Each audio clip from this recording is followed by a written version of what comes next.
Bonjour tout le monde, j'espère que vous allez bien. Aujourd'hui, je suis en direct d'un genre de coucher de soleil avec un beau feu.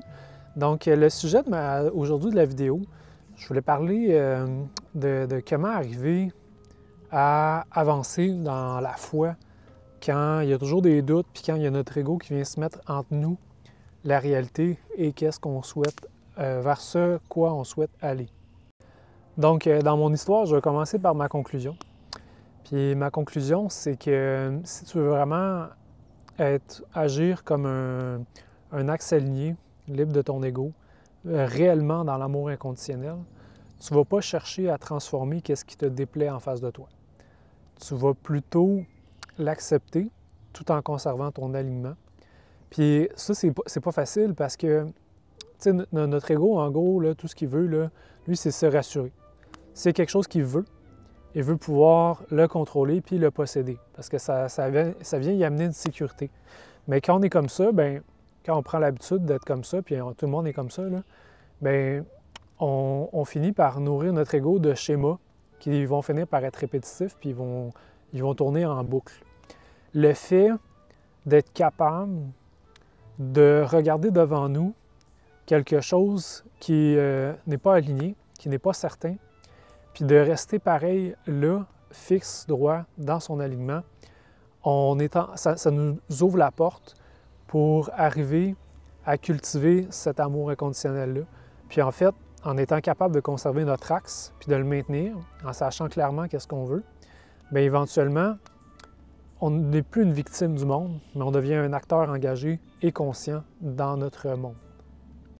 Je vais vous donner un exemple. Supposons qu'il y a une personne qui est en face de moi qui me plaît.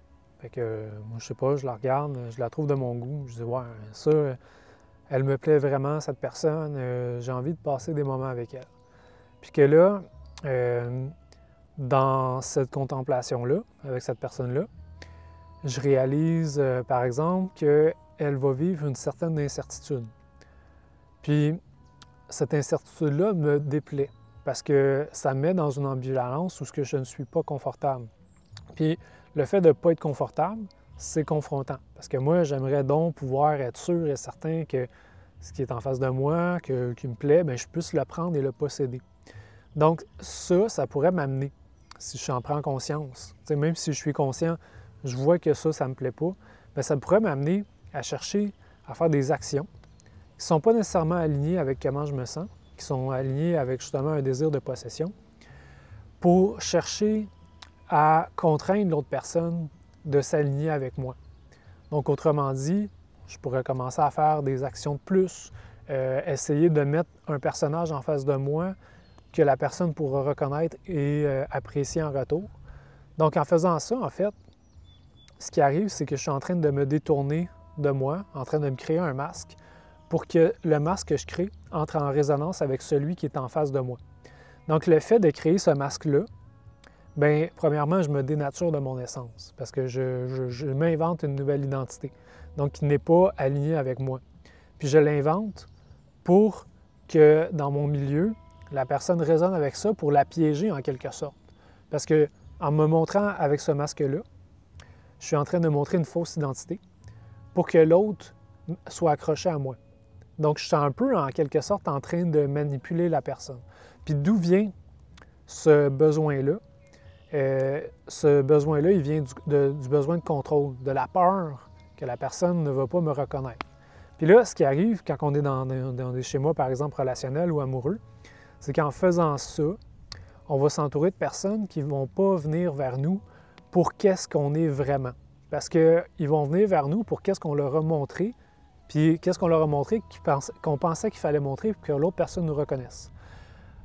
Fait que si je rembobine tout ça avec mon histoire du départ, bien au départ, je vois la personne, elle me plaît, j'ai un désir de passer du temps avec elle, puis d'un autre côté, j'ai la conscience que cette personne-là, bien, n'est pas encore sûre. Donc, c'était cette incertitude-là qui m'a amené à faire une action qui est désalignée avec moi pour qu'elle me plaise. Fait que ça veut dire en gros que comment je me suis comporté, c'est en réaction à une peur. C'est en réaction à une blessure, probablement, qui était peut-être plus cachée que je pensais, et que là, il se réveille, puis il s'active. Le fait, par exemple, que j'aie la capacité de rester aligné malgré cette incertitude-là qui est en face de moi, qui me fait peur, et que je sois capable de vivre avec cette peur-là puis de la côtoyer, bien, ça va faire deux choses. Bien, premièrement, c'est que ça me donne une occasion de ne pas succomber à la pression de la peur, qui pourrait m'amener à modifier mon comportement, qui pourrait m'amener à modifier qui je suis, parce que j'ai peur qu'est-ce que l'autre il va penser. Puis j'ai peur, en fait, qu'il ne soit pas intéressé par moi. Donc, ça va me permettre de continuer de rester d'être moi-même. Puis du côté de l'autre personne, qu'est-ce que ça va faire? Bien, ça va faire que ça va lui donner le choix, mais un vrai choix. Parce que la personne, elle va être écoutée dans son incertitude. Fait que déjà, le fait d'être écouté dans son incertitude, c'est une forme de liberté qui est offerte à la personne.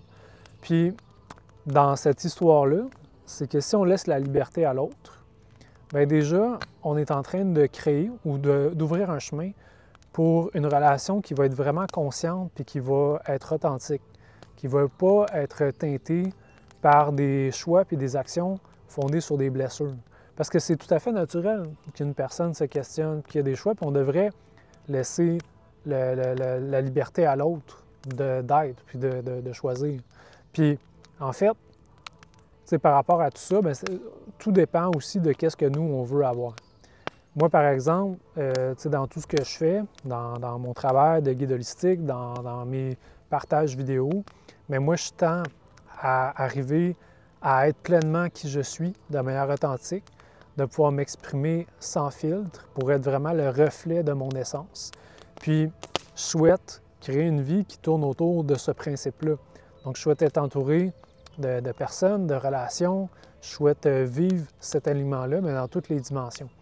Donc, moi, bien, j'ai choisi ça parce que ce que j'ai réalisé, c'est que si je peux vivre une vie où j'ai le droit d'être qui je suis authentiquement et libéré du plus de blessures que je suis capable de laisser de côté et que je me matche avec des personnes qui vont me reconnaître en totalité pour qui je suis, blessure, pas blessure, et que je ne vais pas tenter de cacher derrière des masques pour essayer de les tromper, bien, je vais m'entourer de personnes qui vont vraiment me soutenir dans ma quête d'élévation, à la fois spirituelle, mais aussi personnelle, puis qui vont me soutenir aussi dans ma capacité d'incarner mon essence pleinement sur Terre.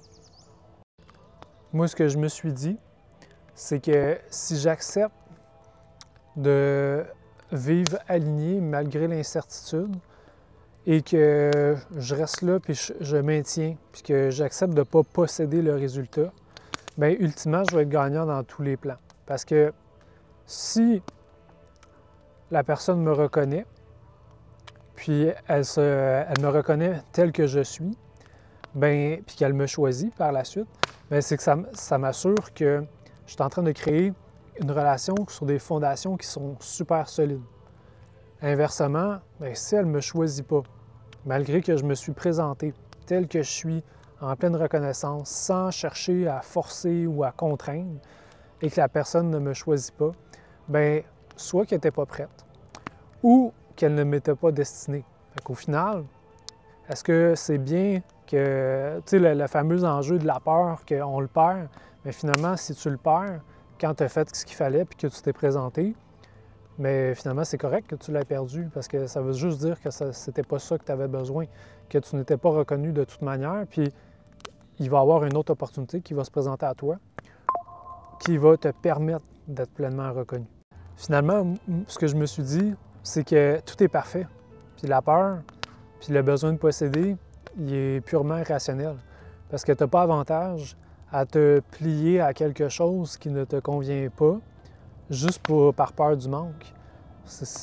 Le fait que tu restes aligné, puis que tu restes centré, que tu restes disponible, tu sais, ça ne veut pas dire rien faire, mais ça veut juste dire te présenter tel que tu es, puis rester dans ton alignement, dans ton axe, bien, ça va juste faire en sorte que les situations autour de toi, bien, ce qui n'a pas rapport va s'en aller naturellement, puis ton chemin, il va se faire avec fluidité. Puis c'est pas une défaite de perdre quelque chose qu'on voulait posséder. C'est juste une occasion d'atteindre un meilleur alignement. Fait que la vie est parfaite tant qu'on reste aligné nous-mêmes dans notre axe. Puis c'est à partir du moment où ce qu'on cherche à contrôler les résultats, qu'on cherche à agir sous l'influence de la peur, du doute, du désespoir, puis qu'on réagit fort face à ça, c'est ça qui fait en fait qu'on se désaligne puis qu'on se désaxe dans notre chemin.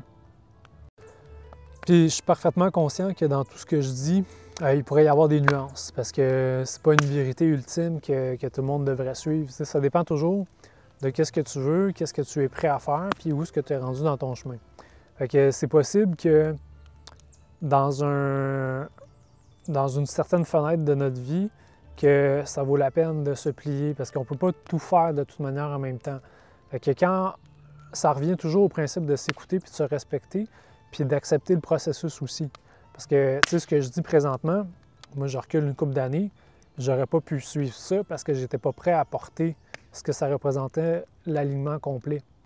Donc, il y a toujours, tu sais, dépendamment à quel point on est loin de notre alignement, on est loin de nous, c'est impossible de viser tout de suite la perfection. Il faut accepter que c'est un processus qui peut parfois prendre du temps. Puis, il faut, tu sais, je le dis souvent à tout le monde, c'est important d'être indulgent envers soi-même. Fait qu'être indulgent envers soi-même, c'est se pardonner que des fois, on continue à mettre des masques. On est en train de les défaire au pire, puis c'est pas la fin du monde que tu conserves un masque pendant un certain nombre de temps. C'est vraiment à partir du moment où tu fais le choix de te libérer d'un masque, là, il faut que tu acceptes l'espèce d'écart qui se fait, puis l'espèce de brisure. Fait que ça serait vraiment ma conclusion par rapport au sujet. Puis, prenez-le pour qu'est-ce qui résonne en vous, parce que comme je vous ai dit, bien, dépendamment de où ce que vous en êtes dans votre cheminement, bien, cette vérité-là, elle ne sera peut-être pas une vraie vérité, ça sera peut-être une nuisance. Fait que vraiment, suivez votre intuition, comment utiliser ce principe-là. Suivez votre sagesse intérieure, parce que vous en avez une. Bien, moi aussi, j'en ai une, tout le monde en a une. Puis ça, c'est un principe que j'ai compris là, assez clairement. C'est que quand on porte attention à notre sagesse intérieure, bien, ça va être notre meilleur guide pour savoir comment utiliser tous ces principes-là puis comment naviguer la vie avec tous ces défis. Bref, je vous remercie beaucoup de votre écoute. Je vous remercie de prendre le temps de vous abonner à ma chaîne puis de consulter mon contenu. Gardez toujours à l'esprit, parce que tu sais, je reçois toutes sortes de messages. Des fois, tu es un petit enseignant à gogo. Là. Gardez à l'esprit que ce que je vous partage, il y a des choses qui vont résonner et il y en a d'autres qui ne vont pas résonner. Et que c'est vraiment votre guide intérieur qui va être votre meilleur guide. Restez avec ça. Prenez ce qui va correspondre puis rejetez ce que vous ne voulez pas. Puis à la limite, revenez aux vidéos plus tard puis vous allez voir s'il y a d'autres choses qui vous allument. Donc là-dessus, bien, je vous souhaite une très belle soirée. Je vous encourage à prendre un peu de temps dehors, ça fait du bien. Un feu de camp, là, la nature, là, ça guérit, c'est malade. Donc prenez le temps pour vous poser et pour réfléchir. C'est le plus beau cadeau que vous pouvez vous faire. À la prochaine!